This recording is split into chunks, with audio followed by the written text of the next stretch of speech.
empiezo haciendo unas preguntas y les pido a ellos que me digan, que observen cuáles son los problemas o los desafíos más importantes, más urgentes o más graves que hoy tenemos planteados en la humanidad o, si quieren, en Latinoamérica.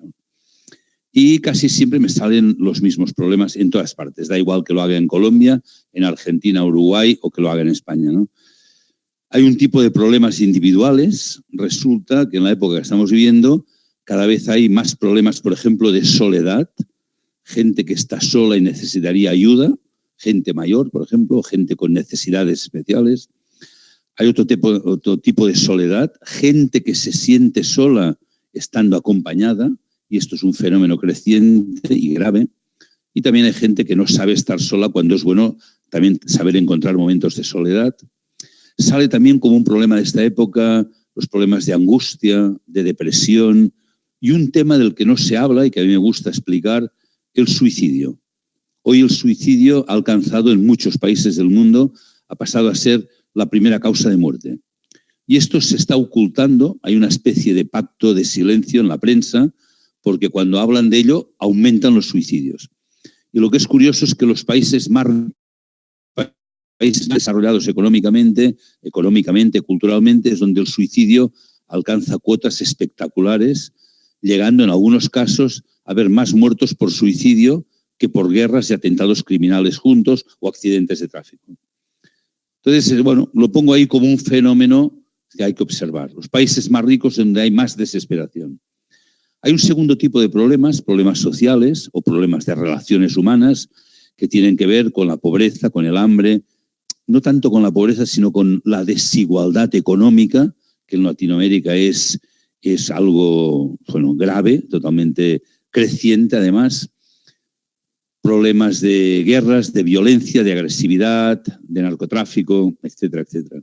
Y hay un tercer tipo de problemas que salen, y ahora digo lo que dice la gente, que tienen que ver con la tierra, problemas medioambientales de destrucción de la tierra. No solo, como se habla ahora, del cambio climático, que también hay un cambio climático, sino que hay una destrucción del medio ambiente, una pérdida de la biodiversidad, están desapareciendo cientos de especies animales y vegetales, hay una contaminación del aire que respiramos, de las aguas de los mares, por fin se está hablando del nivel de plástico en el mar, que es un problema grave, no solo para los animales que viven en el mar, sino que se están contaminando y luego a través de la cadena alimenticia pasa a los seres humanos, contaminación del suelo, de la tierra que cultivamos, etcétera, ¿no? Entonces, frente a todo esto, se intenta hablar y buscar soluciones, por ejemplo, las Naciones Unidas, ¿no? Los Objetivos del Desarrollo Sostenible, que está muy bien, parece que es mejor que los antiguos objetivos del milenio, que yo creo que fracasaron. Pero desde mi punto de vista nunca vamos al fondo del problema. ¿Por qué pasa todo esto? ¿Cómo es posible que en el siglo XXI, que nunca antes hemos tenido tantos recursos científicos, tecnológicos, económicos como ahora, y sin embargo cada vez hay más problemas? Hay gente que dice, no, hombre, no estamos tan mal. Bueno, según quien lo cuenta, no. Yo realmente viajo por Latinoamérica y hay algunos grupos de personas que viven privilegiadamente y como que además viven aislados de los demás en condominios o en guetos de riqueza, pues muchos ni se enteran de lo que está pasando, pero sí que estamos peor. Entonces la pregunta es ¿por qué? ¿Qué estamos haciendo mal? O por ejemplo un tema común en Latinoamérica que ahí en España pues también compartimos, ¿verdad? La corrupción. Y cada vez que visito un país me dicen, claro, es que hay tanta corrupción, y hablamos de la corrupción como si fuera un fenómeno atmosférico, de que ha habido una tormenta, claro, hay corrupción. Ya, pero ¿por qué hay corrupción? O sea, porque los niños cuando son pequeños no son corruptos, son encantadores. Y deberíamos preguntarnos, y esta es la primera pregunta que hago para reflexionar, ¿cómo estamos educando a los niños y a los jóvenes para que las sociedades acaben siendo corruptas, destructivas para el ser humano y destructivas para la tierra? Este es el problema. Y educamos no como seres humanos, no para vivir con la dignidad humana, sino que educamos para sobrevivir. Para mí este es el problema. Hemos perdido de vista qué es el ser humano, qué es la vida y cómo podríamos vivir como seres humanos, pero frente a esto se ha perdido la idea de todo esto, y solo hablamos de sobrevivir, de supervivencia, de la lucha por la supervivencia, y educamos, ya que hay bastantes jóvenes, por lo que me han dicho, escuchando, educamos a los jóvenes para sobrevivir. Educamos a los jóvenes para que cuando terminen sus estudios se adapten a la sociedad. Lo cual me parece una barbaridad. Una sociedad que está profundamente enferma, que es destructiva con el ser humano y con la tierra, no podemos pedir a los jóvenes que se adapten a la sociedad porque acabarán igual de mal. Debemos decir, mira, esto es lo que hemos hecho nosotros, está mal, por favor, hagan lo que sea menos esto. ¿Me escuchan bien? Te escuchamos perfecto, pero hay un panelista que tengo que silenciar. Ahí está, Joan, perdón, adelante. Entonces, seguimos pidiendo a los jóvenes que se preparan para adaptarse a la sociedad. Les pedimos que estudien, que saquen buenas notas, que tengan una carrera universitaria, porque así el día de mañana encontrarán un buen trabajo y se ganarán la vida. Y les estamos diciendo que tener un trabajo y ganar dinero es ganarse la vida. Y no es verdad. Ganar la vida es otra cosa. O sea, que uno tiene que trabajar y ganar dinero, esto es una necesidad, que no voy a discutir, es evidente, pero no es el sentido de la vida, no es ganarse la vida. Ganarse la vida significa dar un sentido a la vida. Que cuando llegue el momento de partir, de morir, que uno puede decir, he dado sentido a mi vida, he ganado una vida, he hecho esto dejo en el mundo. Y de esto no estamos hablando. Y para mí, detrás de todo esto, de este error en la educación, estamos educando igual que hace 3 siglos cuando comienza la revolución industrial, sin darnos cuenta que no ha funcionado, quizás sirvió para el principio, pero no para ahora. Tenemos que ir al fondo del problema, al ser humano. ¿Y qué está pasando? ¿No? Entonces yo he pedido una pizarra, en este caso no es negra con tizas de colores, una pizarra blanca, pero espero que sirva. Para mí el problema es lo que yo denomino que se ha producido una herida en el mundo. Yo le llamo la gran herida del mundo. ¿Qué significa la palabra una herida? Una herida es cuando el cuerpo humano, por ejemplo en un brazo, ¿verdad?, se hace un corte y algo que estaba unido y que debía estar unido se separa. Esta separación provoca dolor y sufrimiento y, claro, inmediatamente intentamos curar la herida. Y curar la herida es volver a unir aquello que provisionalmente se ha separado, pero que no debía estar separado. ¿A qué me refiero a la herida del mundo? La herida del mundo es algo que el ser humano, con nuestra manera de percibir el mundo, hemos provocado. Una herida, una separación. No sé si se ve la línea azul, que he puesto una línea azul dividiendo la pantalla. Casi no se ve. Voy a poner otro color. Se ve, Joan, se ve. ¿Se ve? Espera, vamos a ponerlo así. Quizás se ve mejor. Claro. ¿Verdad? Bien. ¿Y cuál es la separación? La separación, estamos separando nuestra manera de percibir el mundo, algo que en realidad no está separado. Pero nosotros, a lo largo de los siglos, estamos estableciendo una visión del mundo que separa dos cosas que en realidad no están. Que es el mundo material, o si quieren, el mundo físico. Yo a veces le llamo el mundo sensorial, el que podemos percibir con los sentidos, ver, oír, tocar, de otra realidad que le podemos llamar, si quieren, espiritual, o si la palabra espiritual se presta a confusión, y a esta la llamo sensorial, a esta le puedo llamar suprasensorial, que significa lo que está más allá de los sentidos. Aquello que no podemos ver ni tocar, pero que intuimos que puede existir, ¿no? Claro, el ser humano, en todo ser humano, de momento al menos, nos quedan dos grandes enigmas en la vida. Toda vida humana transcurre entre estos dos enigmas, que son el enigma del nacimiento y el enigma de la muerte. Yo también les llamo el portal del nacimiento y el portal de la muerte. ¿Y por qué los llamo enigmas? Porque todo ser humano lleva dentro dos preguntas. Lo diga en voz alta o no lo diga, pero lo llevamos dentro. Una pregunta es, después de la muerte, ¿qué va a suceder? Después de la muerte, es decir, con la muerte sé que voy a perder mi cuerpo. pero yo voy a seguir existiendo de alguna manera. ¿Seguiré teniendo conciencia de mí mismo, de mí yo? ¿Me voy a encontrar con estos seres queridos que murieron? Son preguntas que llevamos dentro, pero que normalmente no afrontamos, excepto en algún funeral, cuando muere alguien querido, pero luego volvemos a la vida cotidiana como si estas preguntas no fueran relevantes. Y existe el otro gran enigma, la otra gran pregunta, en sentido contrario, que es, ¿existe algo antes de nacer? ¿Hay un plan para esta vida? Es decir, ¿aquí venimos a hacer algo o no?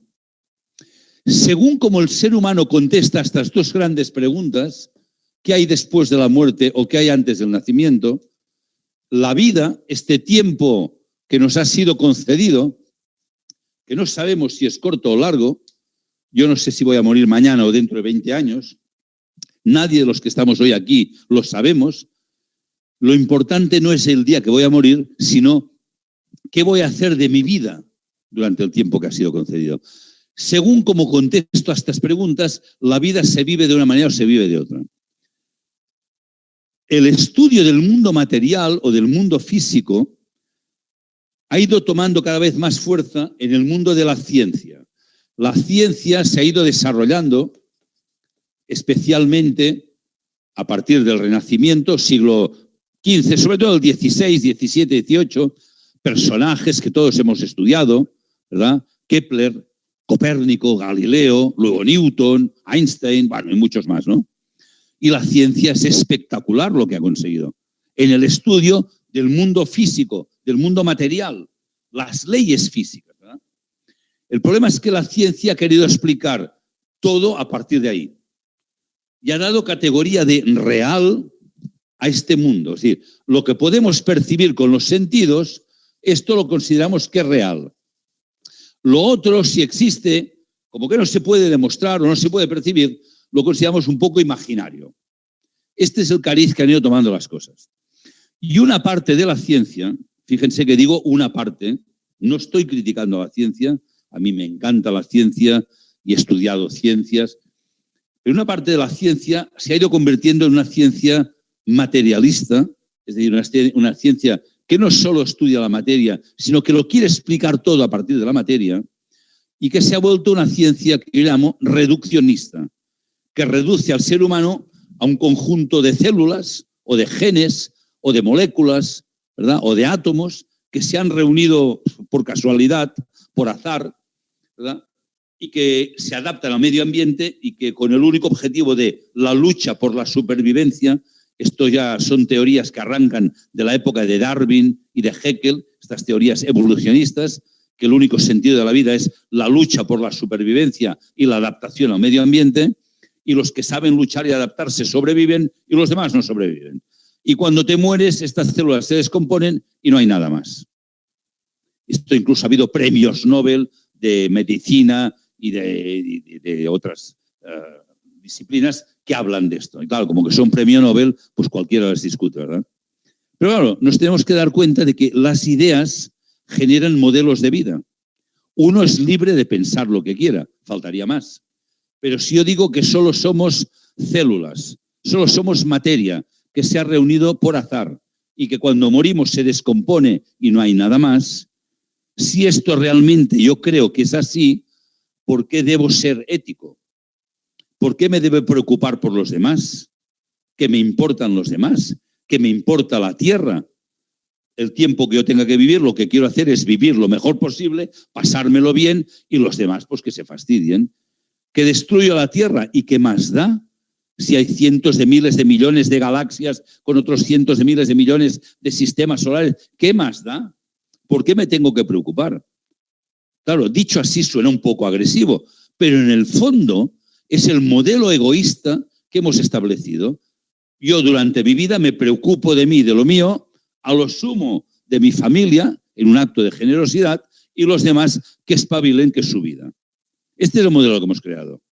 Si nada tiene sentido, si solo es materia, si pensamos que realmente lo que yo llamo yo o espíritu humano es una imaginación, pero en realidad no existe nada, que estas son las teorías en boga ahora, A partir de ahí es imposible hablar de ética y de respeto a los demás y de respeto a la tierra. Y por esto no estamos respetando. Hemos arrebatado con estas ideas materialistas, reduccionistas, la dignidad humana de la que hablaré luego. Hemos dejado el ámbito espiritual, el ámbito suprasensible, a la religión. Si la materia la hemos dejado el estudio de lo físico a la ciencia y a la razón, ¿verdad?, al pensar, lo otro lo hemos dejado en manos de la religión y de la fe. Y hemos dicho, bueno, si alguien quiere creer en algo, que crea, ¿verdad? Es un tema de fe, pero lo seguro es lo que se puede demostrar. Y se ha creado esta separación entre materia y espíritu, entre ciencia y religión, y parece que sea una separación que realmente no se pueda resolver. Y esto provoca la herida, yo la llamo la gran herida del mundo, porque esta separación que no es real, solo en nuestra manera actual de percibir el mundo pasa esto, y no para todo el mundo, está provocando el dolor y el sufrimiento del mundo. Y fíjense lo que voy a decir, ya sé que va a ser contundente, y si acaso en el turno de preguntas lo discutimos. Para mí no habrá soluciones a los problemas del mundo de ningún tipo, ni problemas individuales, ni sociales, ni medioambientales, hasta que no curemos esta herida. Hasta que el ser humano no redescubra, no por fe, sino como experiencia interior, la dimensión espiritual, no solo del ser humano, sino de todo lo que existe en la Tierra. No es un tema de creer o no creer, es un tema de experimentar. Pero claro, nos han dicho que si existe algo más, no se puede conocer, y nos lo han ido repitiendo, nos lo hemos creído. Y además hay gente que te pone argumentos tan poco contundentes como, hombre, es que nadie ha vuelto del otro mundo para contártelo, ¿verdad? Ya con esto parece que ya lo has dicho todo. En vez de decir, oye, pues si existe otra realidad, yo no la conozco, pero me gustaría saber cómo se puede conocer. Esto sería un acto de humildad, un acto científico. Cuando alguien no conoce algo, debe hacer preguntas y decir, ¿y cómo lo puedo conocer? Lo que no se puede hacer es, yo no lo puedo percibir, luego no existe. Que esto es lo que pasa hoy. Es como si un ciego dijera, no existe la luz ni los colores. No, perdona, la discapacidad la tienes tú no lo puedes percibir. No digas que algo no se puede por el hecho de que tú no puedas. Y esto para mí es fundamental, porque esta manera reduccionista, materialista, nos ha llevado al modelo social económico que, claro, ¿cuál es el sentido de la vida? Pues esto, estudiar para encontrar un trabajo, para poder vivir, y luego, pues cuando ya tienes un trabajo, te puedes casar y tener hijos y decirles que estudien para que el día de mañana puedan encontrar un trabajo y bueno, y solo es trabajar y consumir y trabajar y consumir. Y la pregunta, ¿por qué la gente que tiene tanto dinero se suicida? No tiene sentido. Pues porque están desesperados, porque tienen de todo y tienen millones, pero su vida no tiene sentido. No tienen un propósito de vida. Se han perdido a sí mismos. Y cuando el ser humano se pierde a sí mismo, se desespera. Entonces hace el gran error, la gran desesperación, me voy a quitar la vida, pensando que así lo van a solucionar. Entonces yo creo, mi propuesta es, intentemos investigar un poco más. ¿Cuál sería la dignidad humana? ¿Qué es un ser humano? ¿Qué sentido tendría la vida? ¿Qué hacemos aquí en la Tierra dentro de un cuerpo humano? Porque de que se está hablando soy yo, no es mi cuerpo. Soy yo que estoy hablando a través de un cuerpo, pero yo tengo una experiencia real de mí mismo, no solo de mi cuerpo, de mi ser interior, y la percibo en otros seres humanos. Esto es una experiencia que hacemos todos. Entonces, desde esta experiencia, profundicemos en esto. ¿Quién es el ser humano? ¿Qué relación tiene lo físico, material con lo espiritual o suprasensible? Intentemos curar la herida y desde ahí ver cuál sería un posible modelo social y económico basado en el ser humano, al servicio del ser humano. No producir por producir, para consumir, para ganar dinero, para comprar más cosas que no necesito y que tampoco me hacen feliz. Entonces, hecha esta presentación de la gran herida del mundo, así es como la llamo yo, herida que digo porque es algo que en realidad no está separado, pero lo percibimos separado, vamos a dar pasos para intentar curarlo y crear otro modelo. Entonces,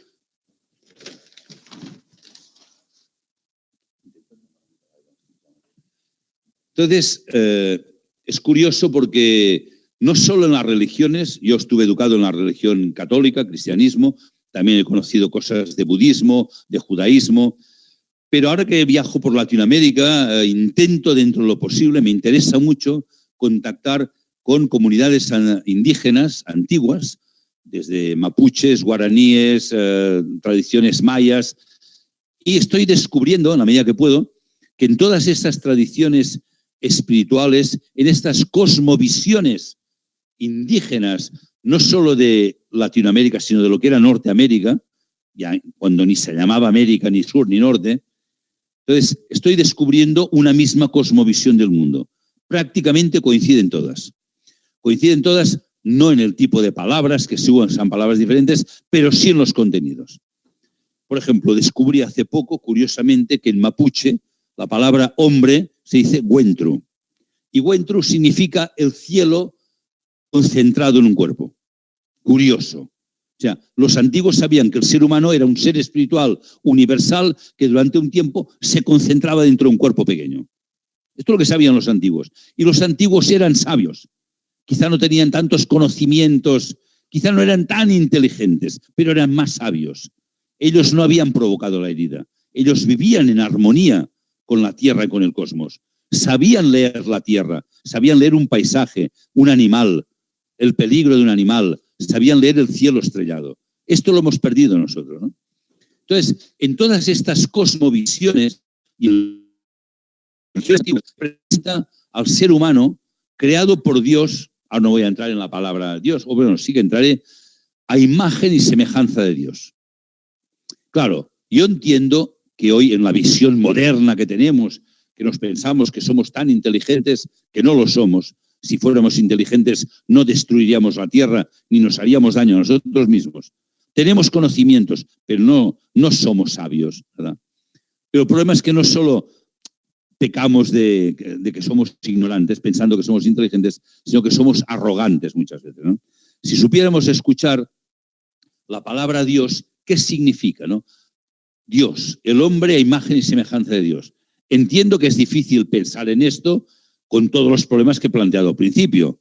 La gente dice, pero ¿cómo vamos a ser imagen si es que existe Dios? ¿Cómo vamos a ser imagen y semejanza de Dios si somos unos destructores? ¿No? Bueno, vamos a hacernos preguntas. ¿Qué significa la palabra Dios o la palabra divinidad? En principio, Dios es un ser que puede crear. Bien, entonces a la gente dice, bueno, si existe Dios, ¿por qué nos ha creado? Pero la palabra ¿por qué? Es una palabra la pregunta está mal planteada. La pregunta ¿por qué? Corresponde al mundo físico. El mundo físico es el mundo de las leyes de causa y efecto. Son también las leyes de espacio y tiempo. Dejo caer algo, cae. ¿Por qué? Porque existe la ley de la gravedad. Cuando pregunto el por qué es porque hay una causa que obliga, hay una necesidad. Pero cuando alguien crea algo, no hay una ley que obliga. Entonces, ¿el ser humano es creador? Sí. Yo les invito a que repasen la historia de la humanidad. Hemos creado templos maravillosos, catedrales, esculturas, pinturas, sinfonía, literatura, poesía. Somos creadores, claro que sí. Precisamente hace un par de años en Barcelona, en una discusión apasionada, yo soy apasionado, hoy me estoy moderando, de momento, una discusión apasionada con un científico muy famoso que hay por allí en España, que me decía esto, que el ser humano solo es un conjunto de células sin ningún sentido, que la vida no tiene sentido, que solo es lucha por supervivencia. Pues lo que he dicho antes, ¿no? Que cuando muere se descompone, que no hay nada más, que no busquemos el sentido a la vida porque no lo tiene. Y me decía, lo único que tiene sentido es luchar para sobrevivir. Entonces le decía una pregunta, digo, entonces, ¿por qué hacemos poesía los seres humanos? ¿Por qué tocamos la guitarra y cantamos canciones? ¿Por qué componemos sinfonías o hacemos esculturas? ¿Qué tiene que ver la poesía con la lucha por la supervivencia? Nada, ni la música, ni la pintura. Hacemos todo esto porque tenemos el impulso creador. Somos seres creadores. Y hacemos algo, cuando creamos algo, no lo hacemos porque nos obligue una ley o una necesidad. Lo hacemos por amor. Porque algo que llevamos dentro lo queremos compartir con los demás. Si yo escribo un libro o compongo una poesía, o canto una canción, lo hago porque algo que ya tengo lo quiero compartir con los demás. Luego, además, el acto de creación me permitirá aprender y desarrollarme, pero no lo hago porque hay una causa de necesidad, hay una finalidad, quiero compartir algo con los demás. Lo hago desde la libertad. Nada me obliga. Y para mí, estas tres cualidades son lo que yo llamo las capacidades divinas del ser humano. La libertad, el amor y la capacidad de crear. Para mí esto es la dignidad humana, aquello que nos hace divinos. Estas son nuestras capacidades. Esto nos ha sido concedido. Pero fíjense que estoy diciendo capacidades. No son nuestra realidad todavía. Capacidad es algo potencial. Por ejemplo, yo tengo la capacidad de tocar el piano. ¿Sé tocar el piano? No tengo ni idea. Pero tengo la capacidad. Si ahora me pongo a estudiar y a practicar, en 10 años puedo tocar el piano, mejor o peor. O sea, una capacidad es algo que llevas innato, pero que tienes que desarrollar para poderlo convertir en una realidad. En una realidad, o si quieren, en una habilidad. Yo, como decía antes, no tengo la habilidad de tocar el piano. Tengo la capacidad, pero no es real todavía. Y mi pregunta es, ¿y si el sentido de la vida, este gráfico que he hecho antes, que he puesto así, este misterio entre el nacimiento y la muerte, y si el sentido de la vida fuera poder desarrollar estas capacidades y convertirlas en una realidad? ¿Y si el sentido de la vida fuera llegar a ser libres? Pero libres no es de hacer lo que me da la gana. Yo no soy libre cuando hago lo que me da la gana, porque incluso la palabra gana ya es una necesidad. Yo no soy libre cuando digo quiero volar y salgo en un rascacielos, porque me voy a matar. Pero si yo quiero ser libre, puedo buscar la verdad, puedo descubrir las leyes que existen en el mundo, puedo descubrir que además de la ley de la gravedad existen las leyes aerodinámicas, y cuando encuentro la verdad, cuando encuentro todas las leyes, yo puedo volar. Yo y el ser humano puede volar desde los antiguos cepelines o globos aerostáticos a las avionetas, los aviones, los jumbos gigantes, los parapentes, las alas delta. O sea, somos seres de una creatividad increíble. A pesar de que hay la ley de la gravedad, volamos. No haciendo cualquier cosa, no vulnerando las leyes, sino conociendo las leyes. El ser humano, cuando conoce las leyes y las sabe usar, las leyes ya no me determinan. Entonces soy libre. Somos capaces de amar. Otra discusión que tenía con este científico famoso de España. Si la vida es la lucha por la supervivencia, ¿por qué hay seres humanos que dan la vida por los demás? Literalmente. Hay gente que ha muerto por amor a los demás. Han entregado la vida para salvarla de otros. O seres humanos que dedican toda su vida a cuidar a los demás por amor. Y decimos que la vida es que cada uno mire por lo suyo. Gracias a que hay millones de personas anónimas que no miran por lo suyo, sino que desarrollan el amor por los demás, este mundo no está peor. Yo a veces cuento la anécdota de lo que se llama el padre de la economía moderna, ¿no? Adam Smith. Adam Smith, un buen hombre, un hombre que daba clases de ética en Escocia, en la Universidad de Glasgow, pero que viendo al ser humano decía, es que el ser humano es egoísta, esto lo vamos a cambiar. El ser humano es egoísta y siempre buscará lo mejor para sí mismo. Por tanto, lo mejor es desarrollar este egoísmo en un mercado libre, en donde cada cual busca su beneficio personal, y cuando hagamos esto, finalmente todos estaremos mejor. Incluso él contaba la anécdota, él decía, bueno, ¿yo por qué puedo cenar bien cada día?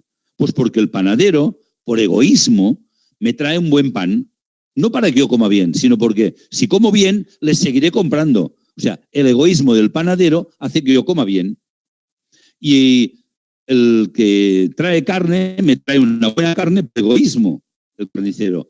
No para que yo coma bien, sino porque así le sigo comprando. El egoísmo del carnicero permite que yo cene bien. Y el que me trae la cerveza, lo mismo. El egoísmo del cervecero hace que yo tal, etcétera.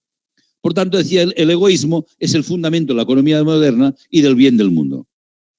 Lo que se olvidó Adam Smith, seguramente con ninguna mala intención, es que él cenó bien cada día y comió bien, almorzó bien cada día, porque su madre le hizo la cena, la comida durante toda la vida. No por egoísmo, sino por amor. Porque su madre le podía haber dicho, mira niño, espabila que eres mayor. Vivió toda la vida con su madre, que le cuidó. Y esto ha pasado con millones de personas que han cuidado a los demás. ¿Cómo podemos decir que el egoísmo es la base de la economía moderna? No, el egoísmo es la base de la economía moderna, que es destructiva y que ignora a la mitad de la humanidad que se dedican a cuidar a los demás. Este es el grave error. Pero hay gente que por amor cuidan a los demás. No solo el amor a la pareja, a la esposa, al esposo, a los hijos, al ser humano por el simple hecho de ser humano. Esto es la posibilidad del ser humano. Vivir una vida con sentido, es decir, voy a intentar desarrollar la libertad. Libertad también libre de miedos, libre de codicias, libre de ambiciones, de instintos, de pasiones, sino un ser humano que es libre porque conoce la verdad, busca la verdad y no le mueven los actos inconscientes, sino realmente la verdad que está encontrando. Un ser humano que es capaz de pasar del yo al nosotros. Hoy a muchos niños se les educa en el yo conmigo mismo. Y así nos va. Pero lo curioso es que esto tampoco hace feliz. Y el ser humano, en vez de pedir a los jóvenes que se adapten al mundo, pedirles que no se adapten al mundo, que sean creativos y que cambien el mundo. Esta es la opción. Y esto no es filosofía lo que estoy diciendo. Recuerden que soy banquero. O sea, que soy un hombre muy pragmático. ¿Ah? Pero un banquero es un ser humano como los demás. Un banquero que está en el centro de la economía. Toda mi vida me he relacionado con el dinero y he visto cómo nuestra relación con el dinero no era humana. En la relación con el dinero y la economía hemos perdido de vista al ser humano, a este ser humano, al ser humano divino o capaz. O sea, el ser humano no es un ser acabado, es un ser en evolución, en devenir. Para mí esta es la evolución. Una tierra en que los seres humanos libres, capaces de amar, ¿verdad? Y capaces de hacer esto. No pensando en el desarrollo de la inteligencia artificial y en que las máquinas y los computadores lo van a resolver, porque no quiero que el computador me resuelva. No quiero que algoritmos matemáticos que nadie sabe cómo funcionan decida lo que tengo que hacer. Porque esto es una agresión a mi libertad y a mi creatividad y a mi amor. Pero como que niegan el amor, dicen que el amor no existe, que es una hormona o una neurona y tal. Bueno, en algunas personas es evidente que no existe, pero en muchos sí. Entonces, ¿cómo sería una nueva economía o una nueva vida social planteada sobre esto? Hombre, sobre todo cambiando nuestra relación con el dinero. Voy a ir rápido porque si no, no habrá tiempo de preguntas, ¿no? O sea, y claro, cuando hablo de dinero, hablo de toda la vida social. Todo lo que hacemos en la vida lo hacemos pensando, o sea, relacionándonos a través del dinero. Y el dinero, es importante recordar que el dinero es relación entre seres humanos. El dinero precisamente es algo que puede curar esta herida que he puesto antes. Perdón, tengo que buscar.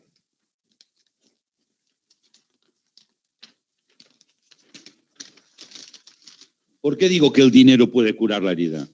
Piensen, por ejemplo, cuando construimos algo, vamos a pensar en algo muy sencillo, imagínense una silla de madera, ¿verdad? Pero podría ser cualquier objeto, el que quieran, un objeto. Pero podríamos pensar antes de que exista esta silla de madera, ha habido todo un proceso, ¿verdad? Un proceso en el que han intervenido unos seres humanos y unos recursos materiales. O sea, vamos a poner personas, no sé si se ve, y recursos. Por ejemplo, recursos, sobre todo para hacer una silla, hay los árboles que están en un bosque y van unos leñadores y cortan los árboles y luego los llevan en camiones a un aserradero en donde lo cortan en tablones y luego estos tablones se llevan a un carpintero en donde el carpintero con sierra, martillos y clavos pues lo acaba de cortar y ensamblar. O sea, hay todo un proceso donde están personas, digo, leñadores, transportistas, operarios del aserradero, carpinteros, Y recursos, árboles, camiones, sierras, martillos, clavos. Y finalmente aparece esta silla, este objeto. Pero antes de que pasara todo esto, alguien tuvo la idea silla.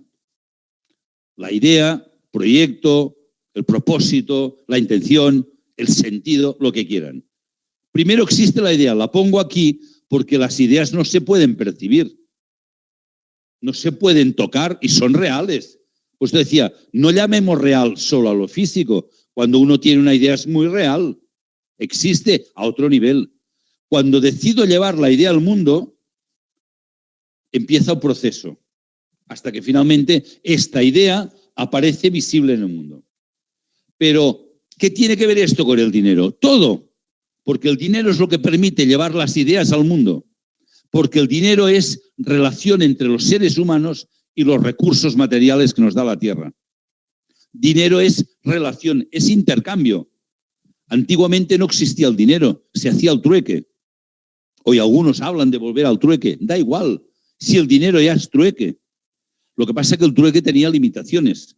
Yo tengo un huerto que me da tomates, berenjenas y zanahorias, y otro tiene un rebaño de vacas que le da leche, y el otro es zapatero. Entonces yo voy con 1 kilo o 10 kilos de tomates y 10 de berenjenas al de la leche, él me da leche, y luego voy al zapatero y le digo, oye, dame unos zapatos. ¿Y qué pasa si el zapatero no come ni tomates ni berenjenas? ¿Cómo hago el intercambio? Ya tenemos un problema. Y si tardo mucho en hacerlo, se me pudre todo. Entonces, el trueque era muy limitado. Cuando hace miles de años nace el dinero, que por cierto nace en los templos, ¿por qué? Porque se considera que el ser humano es algo sagrado y las relaciones humanas debían ser sagradas.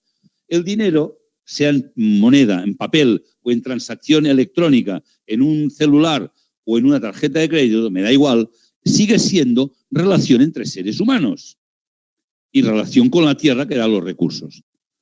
Por eso, si en las relaciones económicas solo pensamos en el egoísmo personal de ganar el máximo dinero posible, no nos damos cuenta que con cada decisión que tomamos podemos perjudicar a las personas y a los recursos. Por eso, una nueva economía o una nueva vida social basada en el ser humano, al servicio del ser humano, que tenga sentido, que tenga un sentido de verdad, un propósito, que quiera no ser destructiva, sino constructiva. Esta economía pasa por hacer un uso consciente del dinero y darse cuenta que el dinero se puede utilizar de 3 maneras diferentes. Uno es el dinero que utilizamos para comprar, también se le llama el dinero de consumo. El dinero de ahorro o de inversión, es decir, el dinero que de momento no gastamos y guardamos, y el dinero de donación. A veces somos capaces de dar dinero a los demás. Y esto lo hacemos a lo largo de toda la vida. Comprar, ahorrar o invertir y dar. Si queremos hacer una nueva economía, y no solo economía, sino una nueva vida social, debemos plantearnos cómo hacemos esto. Y para desarrollar la conciencia hay que hacer preguntas. Por ejemplo, cuando alguien va a comprar, les invito a que hagan 3 preguntas que luego pueden profundizar y discutir, ¿no? La primera, ¿qué es esto que estoy comprando? Es decir, ¿qué es? ¿Cómo se ha hecho? ¿De dónde procede? Por ejemplo, alimentos, ustedes que son escuela agraria, estos alimentos que vamos a tomar, ¿dónde se han producido? ¿En qué circunstancias? ¿Cómo se ha tratado a las personas y a la tierra? ¿Cómo estos alimentos repercuten en la salud de las personas y de la tierra? Por ejemplo. O la silla de madera o la mesa de madera. Por ejemplo, no sé si saben que cada año se talan, pues no sé si son 12 o 15 millones de hectáreas de bosque y selva natural al año. 12 o 15 millones de hectáreas.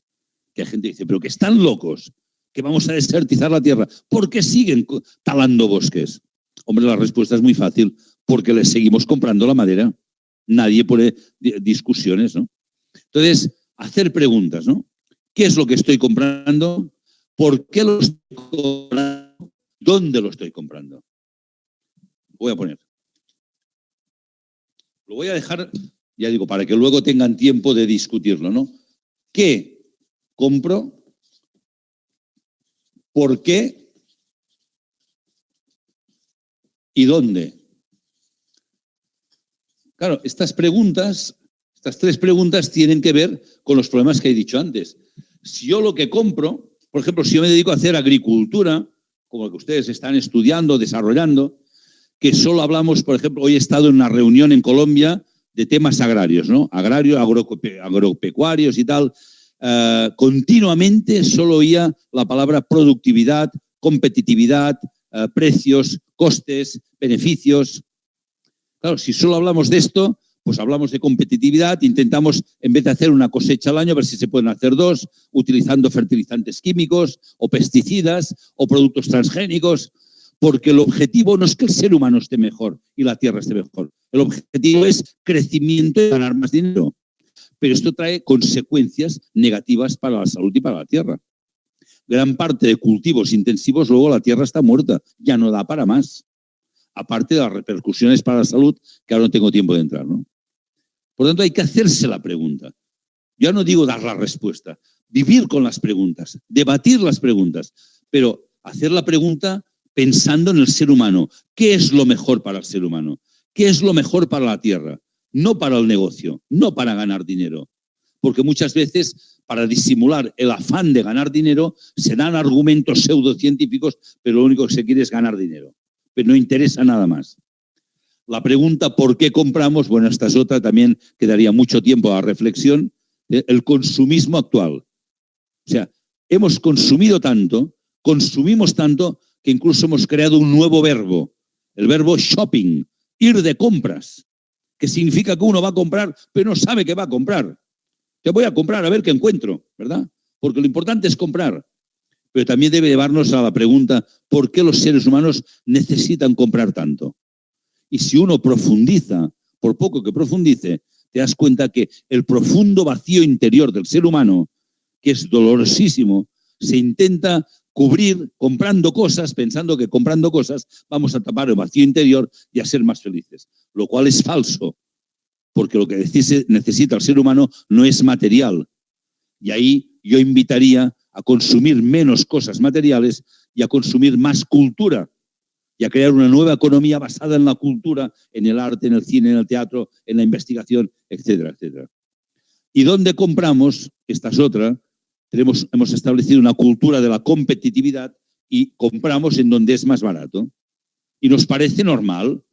Oye, si aquí un vestido se vende por $20, ¿por qué pagar 40 en otro sitio? Nos parece que es lo normal, ¿no? Competitividad, que bajen precios. Pero nunca pensamos que al final de la cadena, cuando bajamos precios, habrá seres humanos con un salario miserable que apenas pueden vivir. Por ejemplo, hay marcas de moda españolas, bueno, en todo el mundo, pero yo conozco españolas, no voy a dar nombres, que venden ropa de moda por todo el mundo a precios muy baratos. Lo cual no es verdad, no es barato. Son los productos de ropa más caros del mundo. Hace 4 años, por ejemplo, en Bangladesh murieron más de 1.000 mujeres que murieron porque estaban trabajando en condiciones inhumanas en un subterráneo inmundo a precios baratísimos para poder vender barato. Pero ¿esto es barato o es que estoy explotando al ser humano? Y cuando uno profundiza en esta pregunta, descubres que no existe un precio barato, que las cosas tienen un valor y que el precio tiene que estar equiparado a valor y que cuando pago algo barato, alguien lo va a pagar muy caro por mí. Hay empresas en las que no permitiríamos que trabajaran nuestros hijos, porque son indignas, pero no nos importa comprar sus productos. Y esto es lo que tenemos que empezar a cambiar. Lo mismo, y voy a ir rápido, con el ahorro-inversión. Normalmente la gente deposita sus ahorros en los bancos para que hagan inversiones con esto. Pero miren, yo llevo 42 años en el mundo de la banca, 30 en la banca tradicional y a los últimos 12 en la banca ética, que ahora explicaré. O sea, nunca, jamás, los miles y miles de clientes que he conocido, nadie me ha preguntado, oye, si yo te traigo el dinero a tu banco, ¿el banco qué va a hacer con mi dinero? ¿Qué hace el banco con el dinero? Porque claro, los bancos no son propietarios del dinero. Los propietarios del dinero son los clientes. Parece que sean los bancos. Hacen lo que les da la gana. Y los clientes no dicen nada.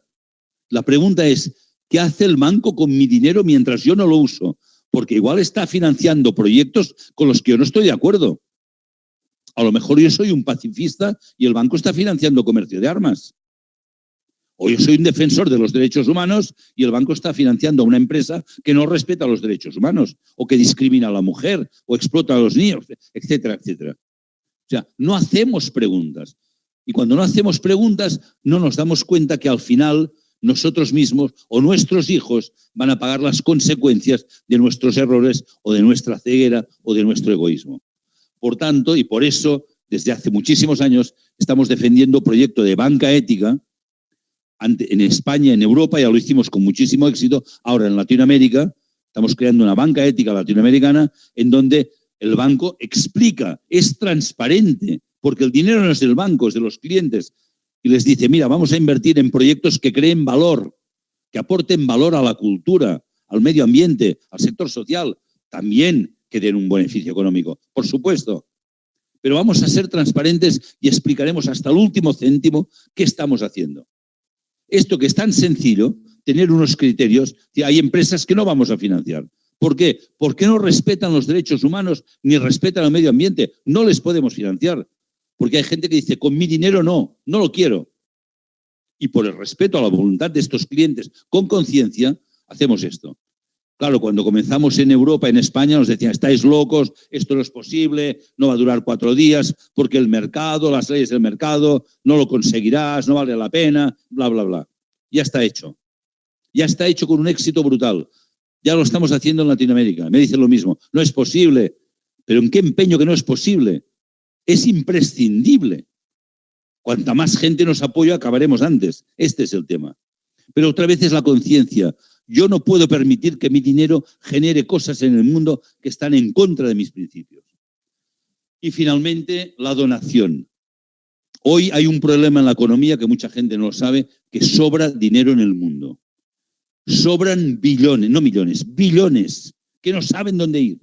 Y por eso se crean productos financieros especulativos. O sea, porque la gente que tiene dinero quiere ganar más dinero. Está obsesionada. He conocido miles y miles de clientes, muchos de ellos ricos, millonarios, multimillonarios, obsesionados en ganar más dinero. Y cuando les preguntaba, ¿pero para qué quieres más dinero? Jamás me han contestado. Me decían, hombre, Joan, ¿qué preguntas tienes?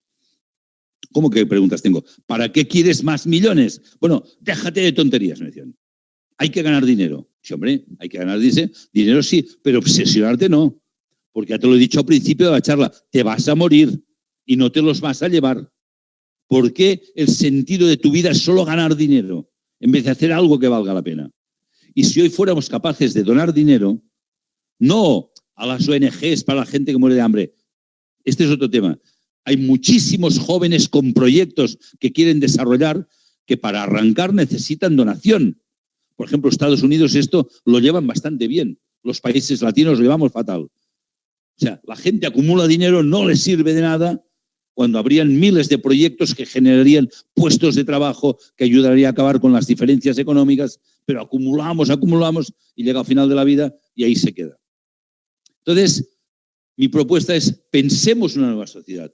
Los jóvenes que estáis escuchando, tenéis que estudiar, claro, mucho, pero os diría, pero no solo estudiéis lo que estáis estudiando, leed muchísimo, leed literatura y poesía y filosofía y religiones y mitologías, leer, dialogar, viajar, descubrir quiénes sois y qué queréis de hacer con vuestra vida, aparte de trabajar y ganar dinero. O sea, sacar todo lo que lleváis dentro, porque esto os va a dar felicidad.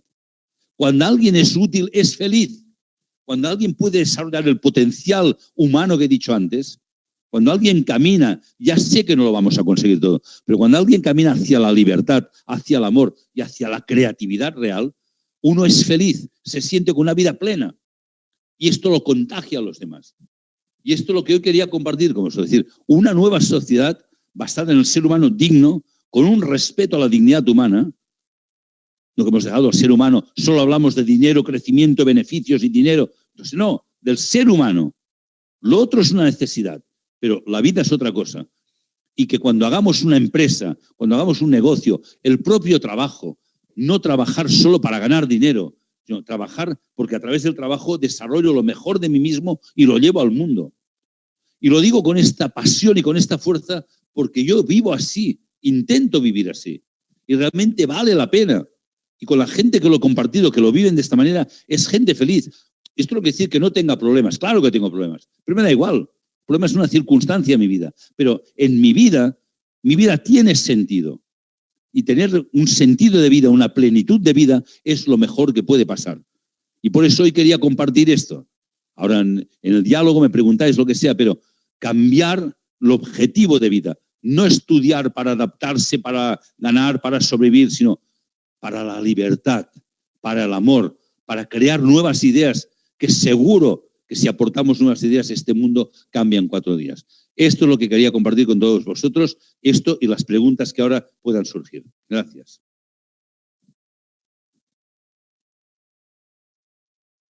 Por Instagram, ¿cómo podría sintetizar la relación entre el humanismo y el neoliberalismo? Bueno, el neoliberalismo, fíjense que la palabra, ahora no tengo tiempo de desarrollarlo, ¿no?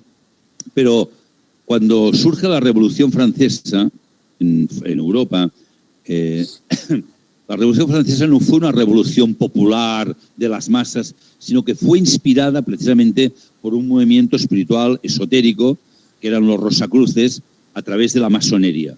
Viendo que venía una nueva época, que había que acabar con las monarquías absolutas, a pesar de que en España seguimos teniendo monarquía y en Inglaterra, en algún otro sitio, es algo obsoleto, y tiene que venir una nueva época en la que el ser humano desarrolle la libertad, la igualdad y la fraternidad.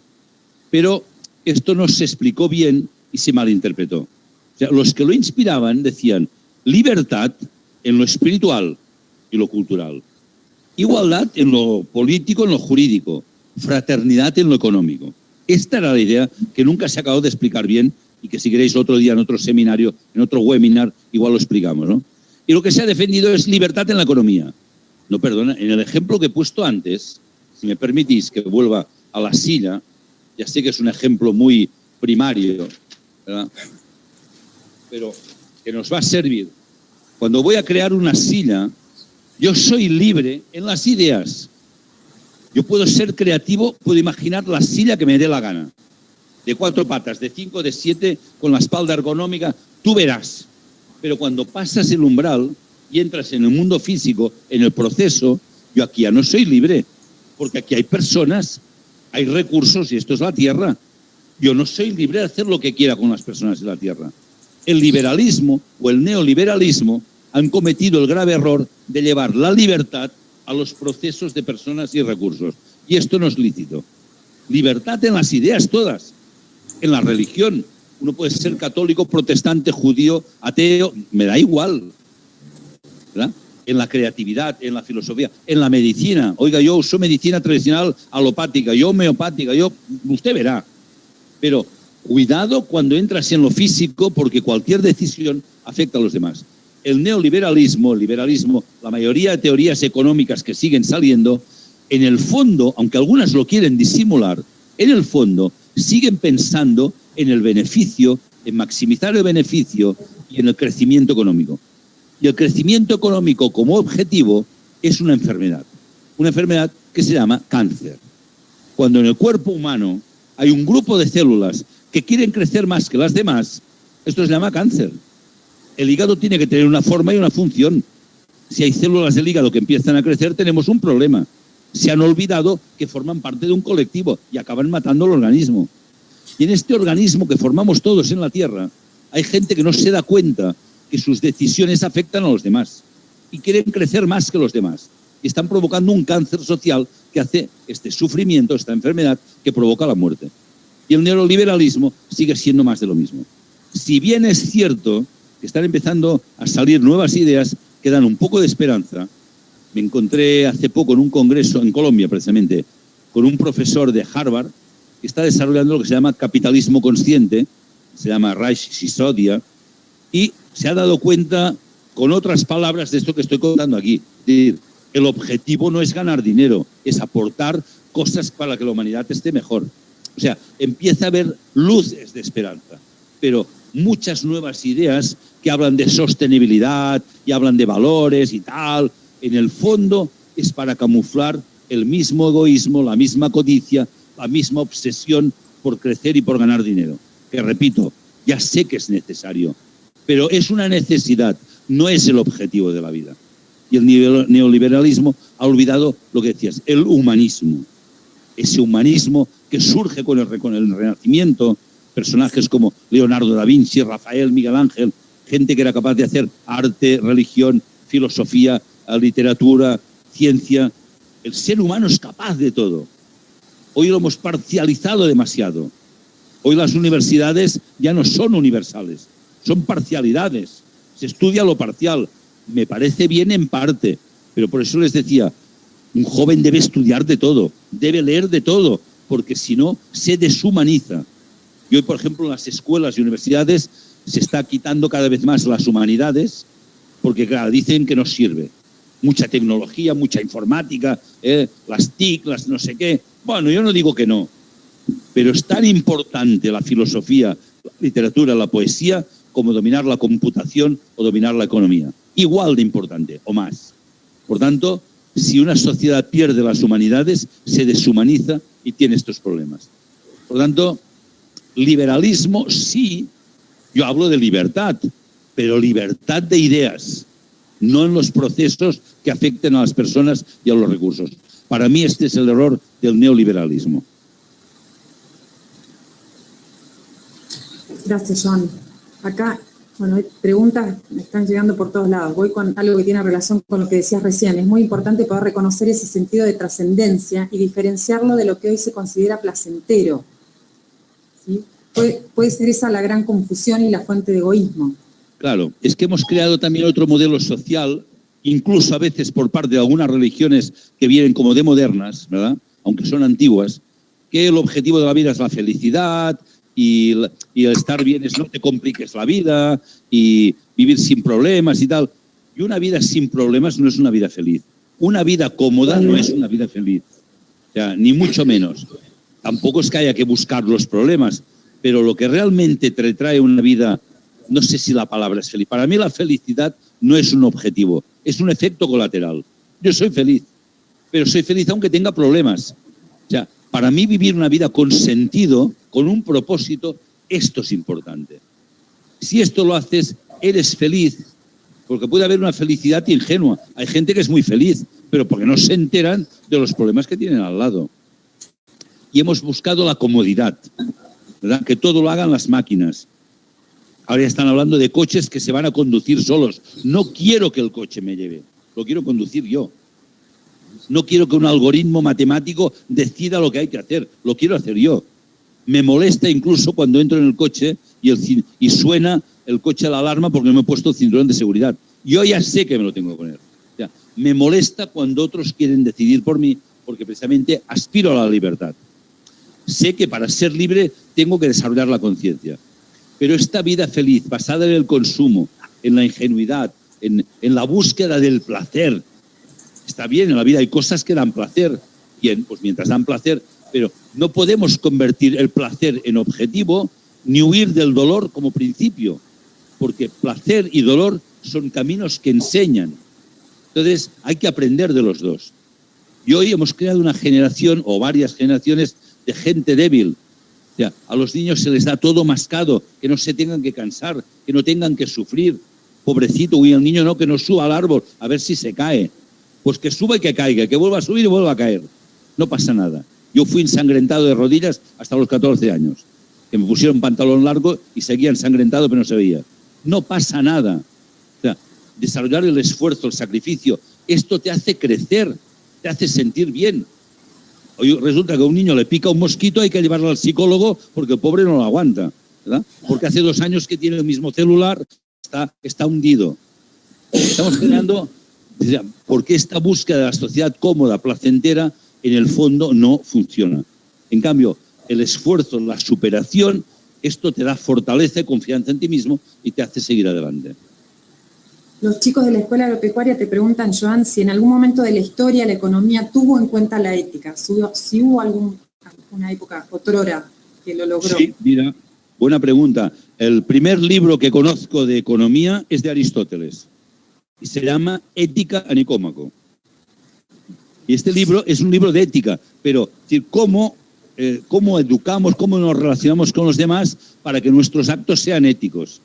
O sea, ética es tener en cuenta las consecuencias de mis actos. Cuando voy a tomar una decisión, como he dicho antes, a la hora de comprar, a la hora de invertir en un banco, a la hora de cualquier cosa que haga, siempre preguntar, esta acción que voy a tomar, ¿cómo va a tener consecuencias para las otras personas?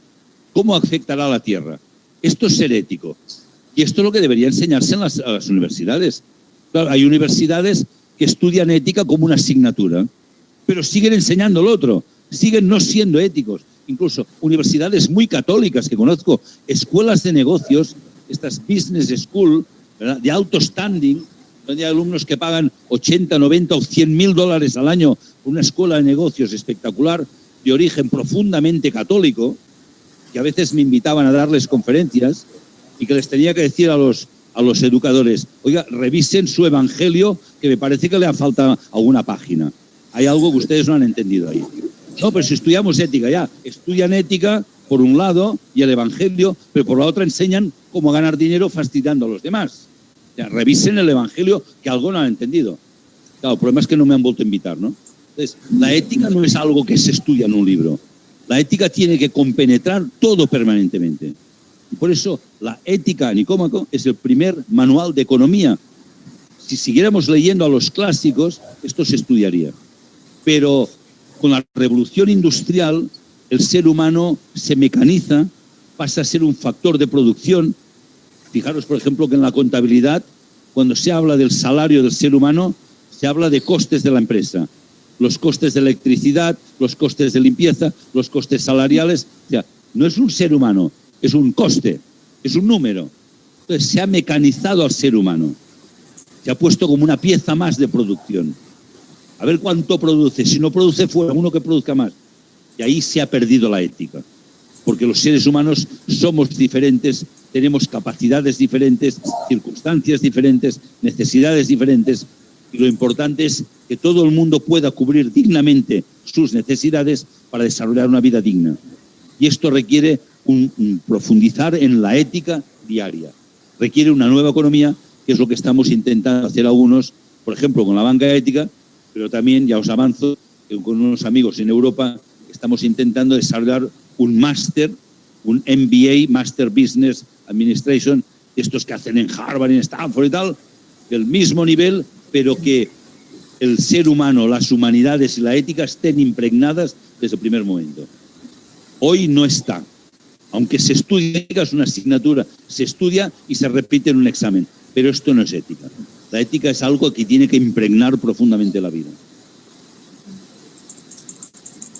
Acá nos preguntan, para lograr este nuevo paradigma, la relación entre lo público y lo privado, Joan. Bueno, esta es otra gran pregunta, ¿no? Que requeriría mucho tiempo poderla desarrollar y hoy no la tenemos, nos quedan pocos minutos. Pero deberíamos entender que lo público, o sea, las personas que están en cualquier ámbito de la administración pública, son personas que realmente, de estas tres cualidades que he hablado, de libertad, amor y creatividad, están en el medio precisamente. Se ponen un servicio a los demás. La administración pública tendría que ser algo por amor y servicio a los demás. Pero también muchas veces, la mayoría de países se ha perdido. Y los partidos políticos se han olvidado que su misión es servir para que las personas puedan desarrollarse dignamente y muchas veces, algunos, la mayoría, están al servicio del propio partido político, ¿no? No debería haber esta diferencia entre público y privado. Lo público está al servicio del ser humano privado. Es un servicio, una entrega, una abnegación, una renuncia a mis propias ideas. Hoy los partidos políticos solo quieren defender sus ideas y ser reelegidos. Hay una voluntad de defender lo propio. Hay una interferencia, por ejemplo, de la política en la educación. Se ha convertido la educación mundial en un arma que se llama una arma de instrucción masiva. Cómo a través de la educación estamos masificando a la gente para que se conviertan en objetos de producción y de consumo. Esto es terrible. Entonces, no debería haber esta diferencia. Una parte sí, pero lo público al servicio de que el ser humano pueda desarrollarse libremente. Desde mi punto de vista, falta mucho porque se ha confundido lo público con realmente el servicio a las ideas de un partido político. Y esto es un grave error. Ahí hay mucho por desarrollar. Ya digo, si algún día podemos hablar de estos 3 ideales de la Revolución Francesa, igual podamos profundizar un poco más. De la misma forma, que lo privado tiene que estar siempre pensando en lo público, como decía antes. O sea, lo privado no es hago yo lo que quiero para mí y para mi familia. Siempre, en cualquier acto, tengo que estar pensando en los demás. Lo público es lo de los demás. Lo público no es lo político. Lo público, la cosa pública es la cosa de todos los seres humanos, lo común. Entonces, lo individual tiene que pensar en lo común y lo común, que es lo político, tiene que pensar en lo privado, que es lo individual. Tiene que haber un equilibrio entre lo individual y lo colectivo. Y esto requiere muchísimo desarrollo todavía, falta mucho. Gracias, Joan. Vamos a probar a abrir el micrófono a un sitio de encuentro que hay en Lobería, en la Sociedad Rural de Lobería. Así escuchamos otra voz. Marcos Guillermo, te damos la palabra. Hola, hola, hola. ¿Nos escucha ahí, Joan? Sí, escucho bien, sí. Sí, yo estaba pensando, mientras usted va desarrollando esta conferencia tan linda que nos ha encantado, donde hace la puntuación entre la creatividad, el amor y la libertad. Pero vemos cómo la sociedad va cada vez más acelerada hacia el egoísmo, hacia la deshumanización, hacia la búsqueda del hedonismo que termina en el suicidio porque ya después no saben qué más hacer. Y volver a un ser espiritual y pragmático a la vez, que tenga una felicidad esencial, humana. Sí, efectivamente. Lo que pasa es que cuando uno mira el entorno, como yo he empezado, por ejemplo, esta tarde, y hay una parte muy fuerte, que es la que sale en la televisión, en las noticias, en la prensa, que es la parte oscura. O sea, hacia dónde va el mundo, que parece que vaya hacia más egoísmo y más destrucción, pero solo es una parte del mundo. Yo me acuerdo siempre de un texto que leí una vez, oriental, del Bhagavad Gita, y había un ejemplo que me gustaba mucho. No lo decía como lo voy a contar, pero más o menos. Cuando alguien hace fuego, lo primero que vemos es el humo. Decimos, ¡humo! Nunca decimos luz, porque es necesario que se desprenda el humo para que surja la luz. Pero la luz, como que es invisible, no la vemos, vemos el humo. Y hoy en el mundo hay mucho humo, hay mucha oscuridad, que la vemos enseguida, lo negativo. Pero le aseguro que en este momento hay muchísima luz en el mundo que está irradiando. Hay millones de personas que estamos luchando por un mundo mejor. Yo, por ejemplo, que estamos en el proyecto Banca Ética Latinoamericano, que les invito a que profundicen, a que lo busquen. Hay una web, bancaetica.lat, que lo conozcan y que lo apoyen, porque, fíjense, estoy hablando de la banca, estoy hablando del centro neurálgico del sistema económico mundial. Nos estamos metiendo en el mundo de la banca. La gente me decía, es que un banco no lo vas a cambiar, es imposible. Ya lo hicimos en Europa y lo vamos a hacer en Latinoamérica y lo vamos a hacer en Norteamérica y en China, en donde haga falta.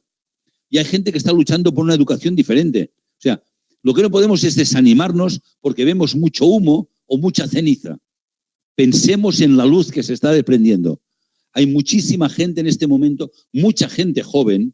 Por ejemplo, esta chica sueca, solo un ejemplo, Greta Thunberg, que ahora algunos se burlan, la critican. Es una chica especial. Hay millones de jóvenes especiales. Jóvenes que están renunciando a un empleo de muchos miles de dólares para hacer un empleo más modesto, pero con propósito. Esto está pasando. Me encontré en Guatemala una mujer de 27 años que acababa de dejar una multinacional en la que ganaba $60.000 al año para irse a otra a ganar 24.000, pero con propósito. O sea, hay mucha gente que dice, no, yo quiero otra cosa. Que es cierto que están buscando, que a lo mejor todavía no han encontrado, pero lo que no podemos es desanimarnos. Y lo importante es que cada uno diga, ¿yo dónde quiero estar? Esto es un combate espiritual. Para que todo quede separado, como he mostrado, o para unir lo espiritual. Y la pregunta es, ¿yo dónde me sitúo? Ya no existe la neutralidad. Como decía un filósofo, un escritor inglés, Burke, decía, para que el mal triunfe en el mundo, solo hace falta que los buenos no hagan nada. Yo ya no podemos quedarnos parados observando el mundo. Debemos comprometernos con todos aquellos proyectos que surjan a nuestro alrededor, que aporten luz hay muchísima luz, muchísima fuerza, pero es más fácil ver lo negativo. La mecanización, la inteligencia artificial, ya sé que esto está ahí. No soy ingenuo, ya lo sé, pero nada me va a desanimar. Me comprometí hace muchos años a luchar hasta el último día de mi vida, hasta que me muera. Y esto no me lo va a arrebatar nadie. Y cuando uno hace este compromiso con el mundo, y compromiso significa cuando te has comprometido ya no hay vuelta atrás, esta promesa interior, compromiso también significa promesa, te da una fortaleza que nada te puede derrumbar. Podrán venir ataques, calumnias, luchas, dificultades, me da igual, pero la voluntad no me la van a doblegar. Y esto es lo que invito también a la gente joven, que nadie les desanime. Hay mucha gente que dice, uy, no te compliques la vida, no vale la pena. Sí vale la pena complicarse la vida e implicarse en la vida. Y que ninguna oscuridad por ahí al lado nos pueda desanimar. Esta es mi manera de vivir, es la que puedo compartir. Sé que será difícil, que será largo, pero no entiendo otra forma de vivir que no sea el compromiso para este mundo en el que creo y que sé que es posible. Joan, vamos con las últimas tres. Porque es que me tengo que ir. Dije 1 hora y cuarto, estoy en otra reunión que tengo. Una última pregunta. Si quedara alguna pregunta así muy importante, me la puedes enviar por correo electrónico y miraría de contestarla. Pero hoy no puedo alargar más. Una última pregunta porque me están esperando. Me encantaría seguir, sí, pero no tengo más tiempo. No hay problema, son muy lindas. Pero acá hay una persona que habla del miedo. Un elemento para avanzar con esta ética podría ser ayudar a erradicar el miedo, concebidos de la falta de algo material, ¿no? La competencia con otros, ¿no? Sí, no solo el miedo. Mira, yo en las charlas, cuando tengo tiempo, hablo de lo que yo llamo los 3 dragones o el dragón de 3 cabezas, ¿no? A mí me gusta buscar imágenes así un poco épicas, ¿no? Que son la mentira, el poder y el miedo, que se infiltran en el ser humano porque están dentro de cada ser humano. O sea, el mal existe en el mundo porque existe en cada uno de nosotros. Y estas son 3 formas de mal. Cuando mentimos, y mentir, hay muchas maneras de mentir, no ser coherente, no ser auténtico, etc. En vez de buscar el equilibrio, el amor, la armonía con los demás, buscar el poder sobre los demás. Y cuando el miedo nos hace buscar excusas para no actuar. Y el miedo quizá en este momento es el más poderoso, ¿verdad? Porque las noticias y todo infunden miedo desde que te levantas hasta que vas a dormir, y el miedo hace que al final seamos egoístas y que queramos limitarnos a mirar por lo nuestro, porque está todo tan complicado que si ahora me empiezo a preocupar de los demás, pero es miedo, y el miedo nos convierte en caricaturas, el miedo nos animaliza, el ser humano se eleva por encima del animal porque puede decidir sin miedo. El miedo puede ser un aviso, pero el miedo no tiene por qué paralizarte. Y hoy el miedo nos paraliza, buscamos excusas, bueno, sí, a mí me gustaría, pero no puedo, porque es miedo, miedo, miedo. Y repito, por miedo acabamos siendo una caricatura del ser humano verdadero que podríamos ser. Por tanto, por eso decía antes, por eso invito a todos los que estáis escuchando, especialmente a los jóvenes y a los demás también, dedicar cada día, yo lo hago por las mañanas, un tiempo de silencio, meditación, lectura de autores que te ayuden a pensar, a reflexionar. Y por la noche, antes de ir a dormir, y este sería mi consejo final, llevar un pequeño diario. Yo le llamo el diario del alma. Nada, 5 minutos cada noche, ¿no? Y hacer una pregunta sobre estos 3 dragones. ¿Hoy he sido verídico y auténtico o he mentido? ¿Hoy he buscado la armonía, el interés por los demás, el amor, o he intentado imponer mi voluntad con el poder? ¿He tenido coraje o he tenido miedo? Pero no para lamentarse hoy, fíjate tú, sino tomar conciencia, porque el mal entra en nosotros porque no le percibimos, se camufla, entra por cualquier pequeña rendija que le dejamos. Por eso primero es identificarlo. ¿En qué manera estos 3 dragones están en nosotros? ¿Cómo les combato? Igual que existe la mentira, existe la verdad como arma a nuestro favor. Igual que existe el poder o el odio, buscar el amor, el interés por cualquier ser humano, no por los que nos caen bien. Y el coraje y el compromiso con la vida frente al miedo que nos paraliza. Y esto hay que practicarlo cada día. Y cuando se practica realmente descubres que dentro todo lo que necesitamos para salir adelante, para cambiar el mundo, ya lo tenemos dentro. Solo hay que desarrollarlo. No necesitamos que venga de fuera. Entre fuera podemos hablar y ayudarnos unos a otros, pero realmente los instrumentos para cambiar el mundo ya están dentro de nosotros. Solo hace falta dedicarle un tiempo, escucharnos por dentro y descubrir quiénes somos realmente y quiénes podemos llegar a ser. Lo tengo que dejar aquí. Me encantaría estar horas con vosotros, pero hoy no puedo.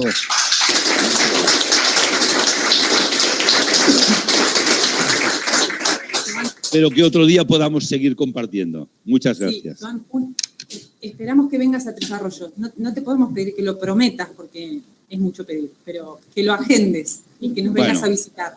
Ha sido un placer enorme. Que es la que organiza y iremos encontrando posibilidades de encuentro. Te abrazamos todos desde acá, fuerte. Igualmente, un abrazo para todos. Chao. Gracias.